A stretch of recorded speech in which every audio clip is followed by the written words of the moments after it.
Olá, galera! Hoje vamos iniciar nossa aula com um assunto muito importante para que vocês compreendam o texto, que se chama intertextualidade. Aqui pela capa já dá para vocês terem uma ideia, né? Nós temos 6 imagens com a Mona Lisa, uma diferente da outra, aqui no caso dos Simpsons, outro moderno, outro uma obra de arte, nós temos aqui também um que faz relação com a Vaporu, enfim. No decorrer da aula vocês vão compreender melhor do que se trata esse assunto e vamos dar início. Aqui, no caso, estamos trabalhando com o seguinte conceito de intertextualidade. Todo texto se constrói como um mosaico de citações, todo texto é absorção e transformação de um outro texto. Então, observem só, aqui nós temos um mosaico, seria mais ou menos isso, é como se um texto fosse um mosaico em que cada um desses pedacinhos aí que vocês estão vendo fosse um trecho de um outro texto. Ou seja, os textos, na verdade, ou aquilo que nós produzimos, ouvimos ou falamos, eles sempre fazem referência a outros textos que alguém ouviu, se influenciou, que alguém leu, porque nada é original, nada é 100% nosso. Nós somos construídos por uma série de coisas, informações que nós temos, e essas informações nós colocamos num texto. Por isso, a Júlia Kristeva, ela fala justamente isso, que um texto é como se fosse um mosaico. E aí nós temos esses pedacinhos que constroem um texto, ok? Temos aqui as relações de intertextualidade. E o que é isso? A intertextualidade é um dos fatores de textualidade, ou seja, para que um texto seja texto, ele tem essa questão do intertexto. Então, trata da relação de um texto com outros textos, ou seja, um diálogo entre textos. Os textos dialogam entre si. Eu faço um texto, eu produzo um texto, e esse meu texto vai ter um diálogo com algum outro texto, aí influenciando sua produção e compreensão. Por que nós falamos dessa influência da produção e compreensão? Porque quando eu produzo algo, conforme eu tenha um conhecimento de mundo, as coisas que eu já li, enfim, textos que eu já li, ouvi, ou coisa do tipo, eles vão fazer parte, muitas vezes, do texto que eu vou produzir. E a minha compreensão, eu preciso ter o acesso a um acervo grande de textos, porque eu vou compreender melhor o texto que eu vou ler, porque ele, por sua vez, dialoga com outros textos. Entendido? Então, de acordo com o propósito comunicativo do gênero, o intertexto pode ser de duas maneiras: paráfrase e paródia. No caso da paráfrase, aproxima-se do texto base, usando outras palavras, sem modificar o seu sentido. Ou seja, paráfrase é eu dizer a mesma coisa, só que com outra palavra. Ok? Já no caso da paródia, ela se distancia do texto base, ela lhe confere um novo sentido. Enfim, eu trabalho na paródia com um texto base, e esse texto base eu vou dar uma nova roupagem, eu vou dar um novo significado para ele. Ele vai apresentar um diálogo com o texto anterior, mas ao mesmo tempo que ele apresenta esse diálogo, ele se distancia, ele quebra, ele rompe com o sentido do texto anterior, diferente da paráfrase, que mantém ainda esse sentido com o texto anterior. Temos aqui também a questão da intertextualidade para poder explicar muito bem o que seria essa explícita e implícita, ok? Então, há basicamente duas maneiras de intertextualidade, duas maneiras delas aparecerem no texto. Não estou dizendo que só tem duas formas de intertextualidade, ok? Então, as duas maneiras que nós temos, explícita e implícita, como todos vocês devem saber, ou se não sabem, vamos ficar atentos para uma coisa: o que é explícito e implícito, a diferença entre esses termos. Explícito é aquilo que está à nossa vista, que eu consigo enxergar, eu vejo, enfim, então isso é explícito. Já no caso do implícito, é aquilo que não está visível, mas está lá, ok? Então, aqui no explícito nós temos o seguinte conceito: é facilmente notada e parte do corpo do texto, geralmente apoiando-se justamente no conhecimento do senso comum por parte do leitor, espectador. Então, observem bem, está visível, está lá no texto. Aí nós temos aqui um exemplo na série cinematográfica Shrek. Por exemplo, o Shrek aqui, vocês podem ver, quem assistiu, principalmente o Shrek 1, o 2, eles dialogam muito com outras obras. Então, é bem interessante o seguinte: é visível. Nós temos lá o Gato de Botas, que ele dialoga com a história do Gato de Botas, que já existe. Nós temos várias princesas, nós temos a Cinderela, temos a Bela Adormecida, temos a Branca de Neve, enfim, várias princesas junto com a Fiona, e que elas dialogam. Foi colocado no Shrek, foram colocadas várias princesas de outras histórias, e aquilo é visível, é explícito, elas estão lá, então nós temos aqui uma intertextualidade explícita. E no caso da intertextualidade implícita, como eu falei, ela já é mais velada, às vezes a gente não fica muito atento para ela, então implícita é mais subjetiva, portanto depende muito do olhar do leitor-espectador para ser encontrada. Muitas vezes não há intenção do autor estabelecer essa relação. Isso ocorre porque certas influências ou referências de senso comum estão tão dispersas no mundo que acabam surgindo naturalmente, ou seja, eu assisti, eu li, enfim, e aí aquela produção posterior, ela vai dialogar com a anterior, mas não tem uma intenção de, eu vou manter uma relação de intertextualidade, não é isso, apenas houve uma influência, tá? E aqui nós temos a história da saga, por exemplo, do Crepúsculo como exemplo. O Crepúsculo, querendo ou não, ele mantém uma intertextualidade com um texto muito anterior, que é bem antigo, que é o Drácula. Tá? É uma história bem antiga, e nós temos esse diálogo do Crepúsculo com Drácula, porque ambos falam da questão do vampiro. Temos também o diálogo do Crepúsculo com a Bela e a Fera. Mas por que a Bela e a Fera? A Fera não é um vampiro, mas nós temos ali uma Bela, assim como no Crepúsculo, né? E que se relaciona com alguém que acaba sofrendo uma metamorfose, querendo ou não, se transforma em um monstro. Tá? Então, daí o diálogo da Bela e a Fera com o Crepúsculo. Por isso, nós chamamos de intertextualidade implícita, ou seja, não é nada explícito, como nós vimos no Shrek, nós percebemos que há um diálogo porque os temas são parecidos, as personagens têm alguma coisa em comum, e daí esse tipo de intertextualidade. Temos aqui alguns exemplos, esse aqui é bem legal, bem interessante, que é a Bela Adormecida, do Walt Disney, né, bem antigo, e um bem moderno, que é a Malévola. Acho que todos devem ter assistido Malévola, e nós percebemos o seguinte, como que a Malévola ela mantém essa relação de intertextualidade com a Bela Adormecida. E, claro, trazendo outras diferenças, outros aspectos muito interessantes. Por exemplo, a Bela Adormecida, nós vimos logo a protagonista. Quem é? É a Bela. Na Malévola, não. É a antagonista, é aquela figura que aparece como sendo a bruxa, como sendo a má, enfim. Então, mas nós vamos vendo no decorrer que ambos trazem semelhanças, e que a Malévola foi criada a partir de A Bela Adormecida, só que com outro olhar, não é um olhar para a vilã. Nós temos aí, por exemplo, a questão de ter, tanto na Bela Adormecida quanto na Malévola, não é uma menina que acaba sofrendo por uma magia e acaba ficando adormecida por um tempo, até que o beijo do amor verdadeiro fizesse com que ela despertasse. O amor verdadeiro na Bela Adormecida era do príncipe, na Malévola não, né? No caso, já era da própria Malévola. Então, nós vamos percebendo já como todo tempo nós estamos cercados por essas relações de intertextualidade, que nem sempre nos damos conta. Temos aqui a intertextualidade, por exemplo, nos quadrinhos. Aqui nós temos a Mônica, e aí ela fala aqui, olhando para o espelho: espelho, espelho meu, existe uma garota mais bonita do que eu? E aí ela anda, percebe que o espelho não fala nada, ela diz: quem cala consente. O que nós temos aqui? Nós temos justamente o diálogo da Mônica, não é isso? Com o texto da Branca de Neve. A rainha da Branca de Neve todo o tempo falava sobre essa questão da beleza com o espelho dela. Temos aqui, já no caso, o Cascão, num diálogo com a história do Pinóquio.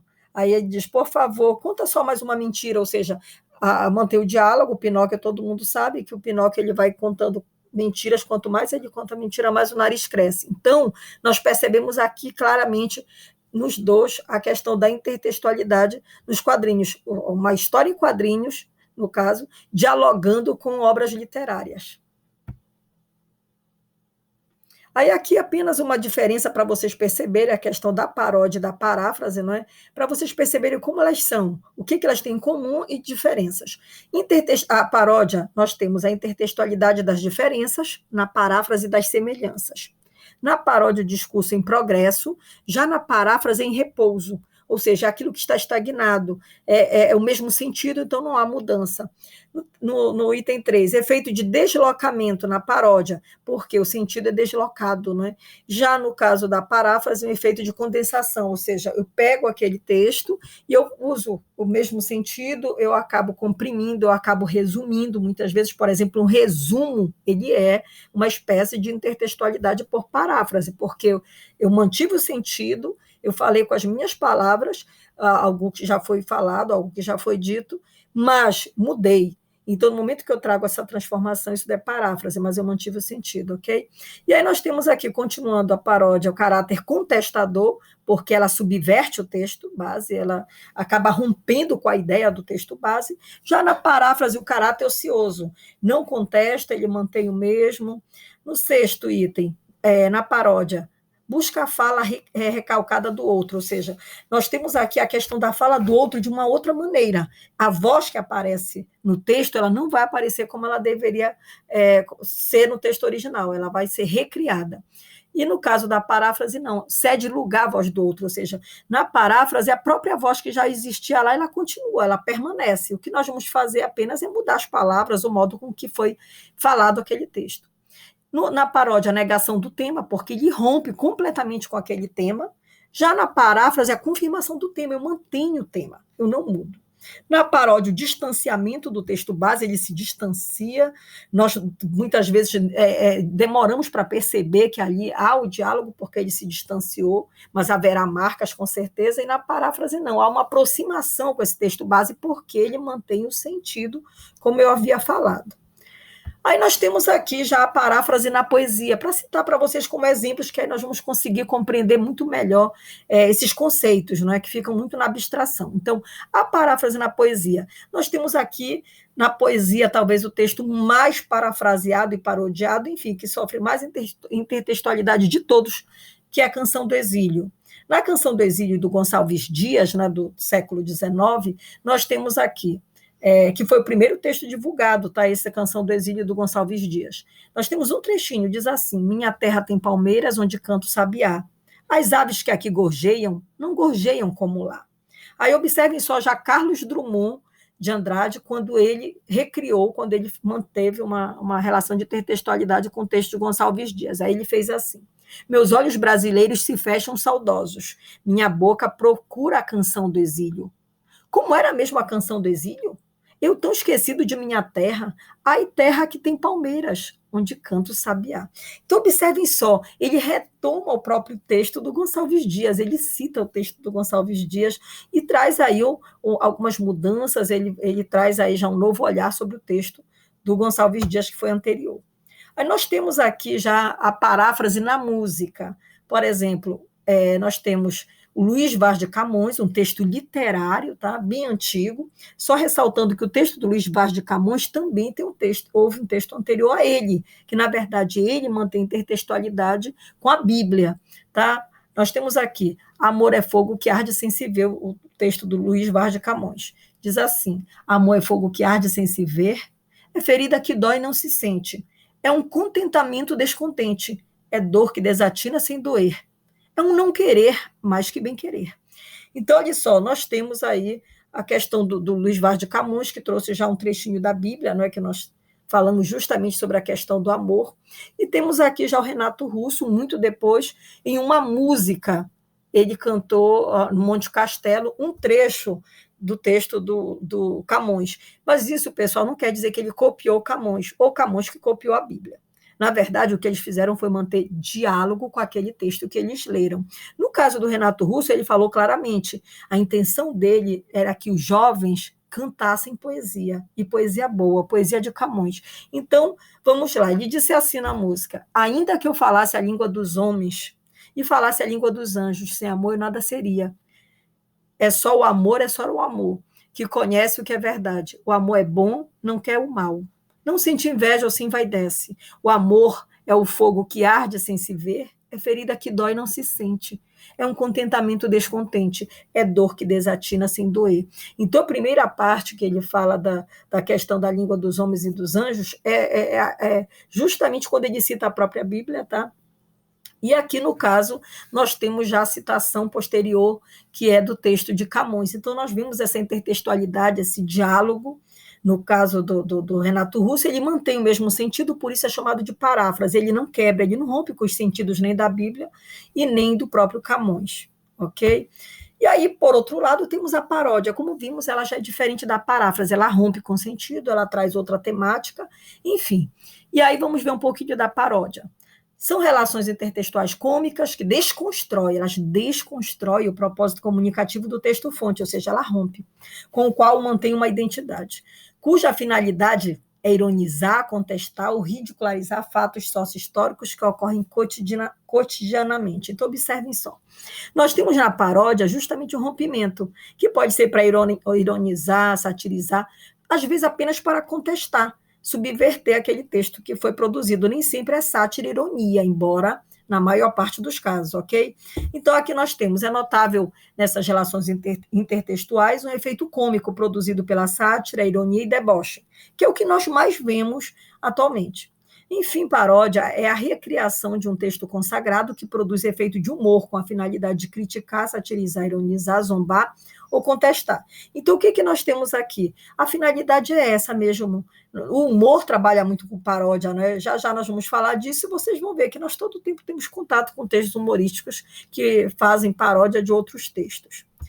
Aqui, no caso, as várias paródias. Então, as paródias estão presentes na produção de diversos gêneros, tais como o poema, a canção, a propaganda, entre outros, que buscam subverter o significado de um texto ou imagem consagrados, estabelecendo um novo propósito comunicativo, visando a adesão de seus interlocutores. Então, observe só, nós temos um propósito comunicativo, que é entreter, trazer humor, levar humor para as pessoas, enfim, criticar.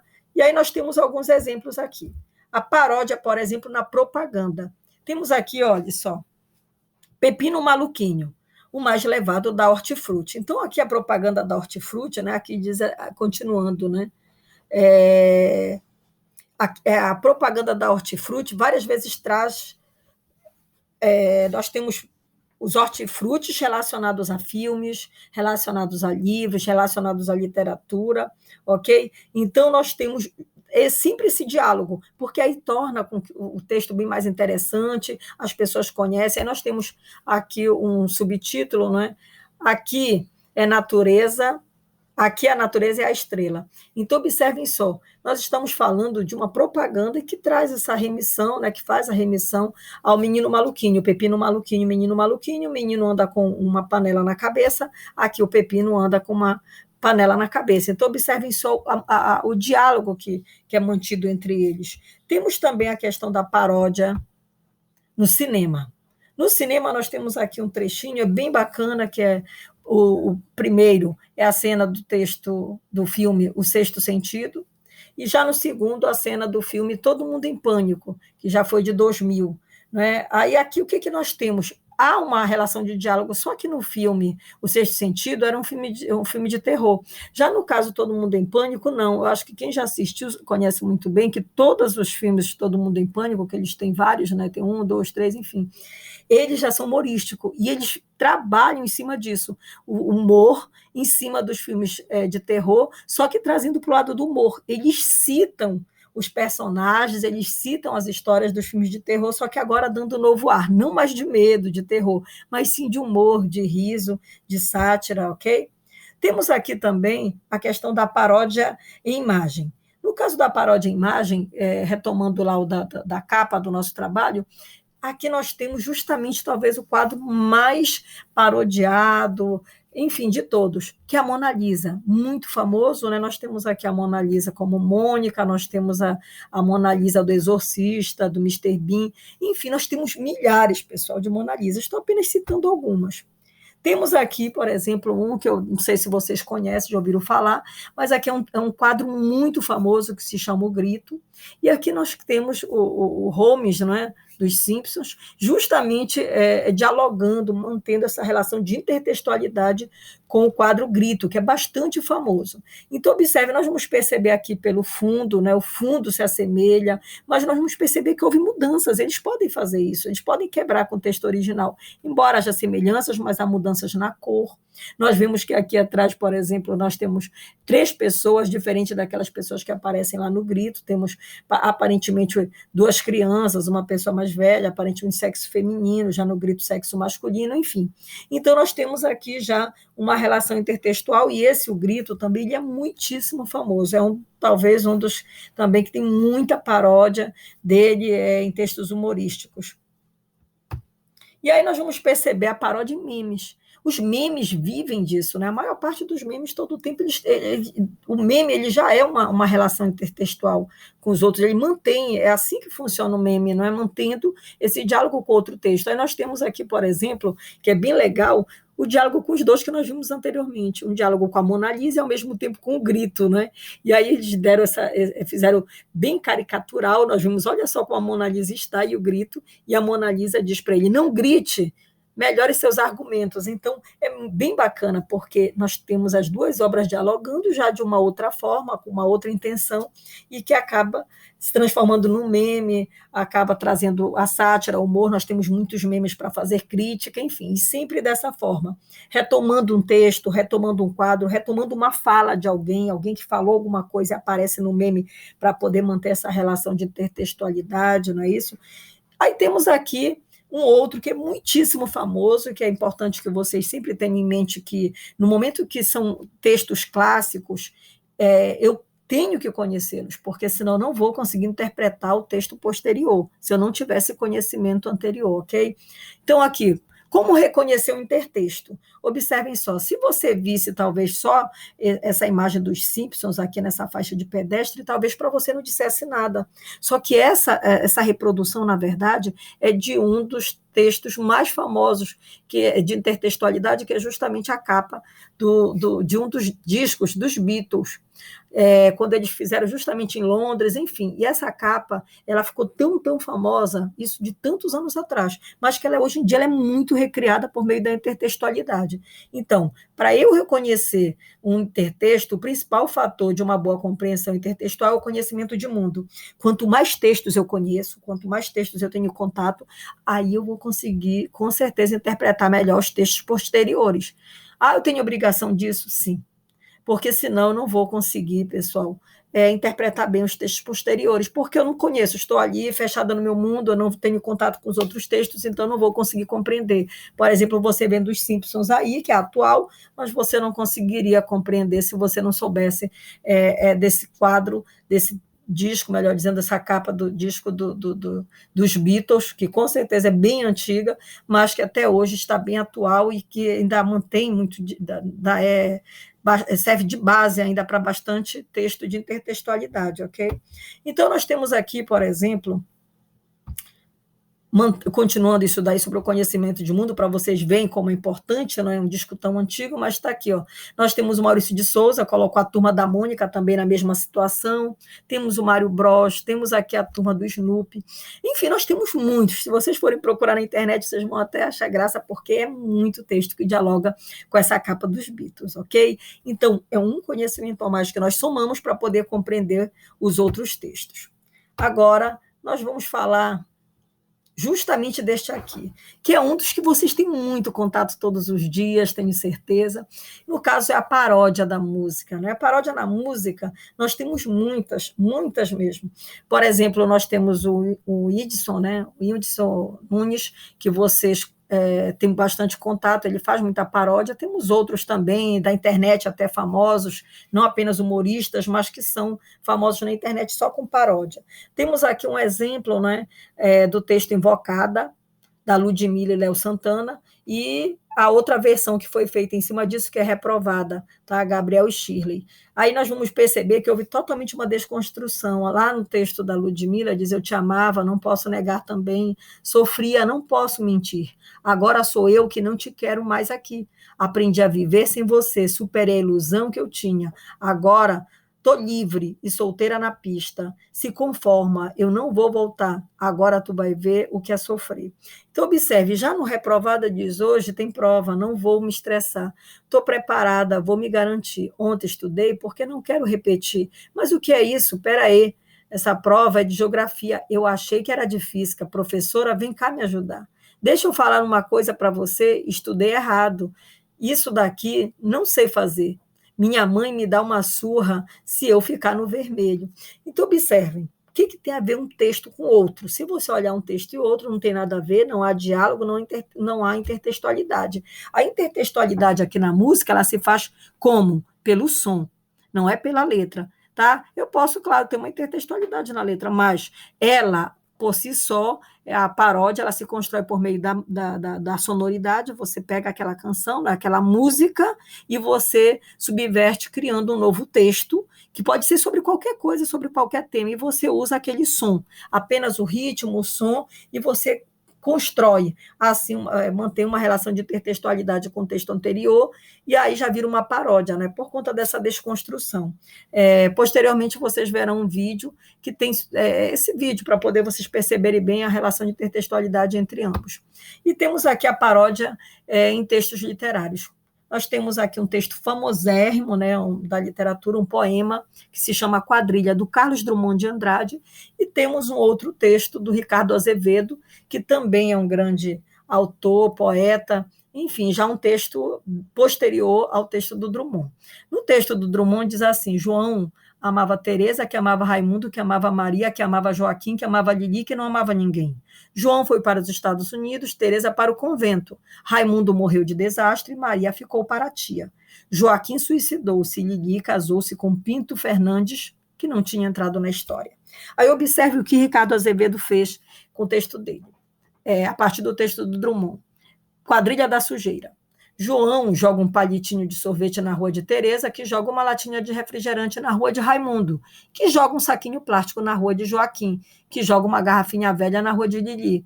Lili joga um pedacinho de isopor na rua de João, que joga uma embalagenzinha de não sei o que na rua de Teresa, que joga um lencinho de papel na rua de Raimundo, que joga uma tampinha de refrigerante na rua de Joaquim, que joga um papelzinho de bala na rua de J. Pinto Fernandes, que ainda não tinha entrado na história. Então, vocês observem, não há como você ler o texto do Ricardo Azevedo na hora e não perceber, olha, isso aqui está mantendo uma relação de intertextualidade com Quadrilha do Drummond.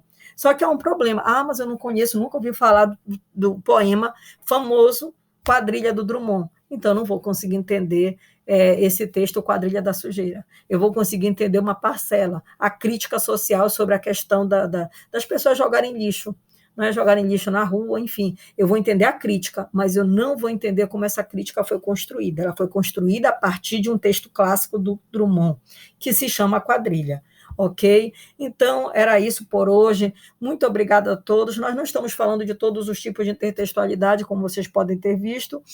Privilegiamos o modo, né, a forma implícita e explícita, falamos apenas no caso da paráfrase e paródia, porque o nosso objetivo não era falar de todos. Por exemplo, nós temos ainda o pastiche, temos epígrafe, citação, referência, alusão. Mas, na nossa aula de hoje, o foco é paródia e paráfrase, que são justamente, grosso modo, o modo que nós trabalhamos com fundamental, são as principais que vocês têm que conhecer para poder conseguir interpretar ou compreender um pouquinho melhor os textos que nós veremos no decorrer do período, ok? Muito obrigada a todos. Até a próxima.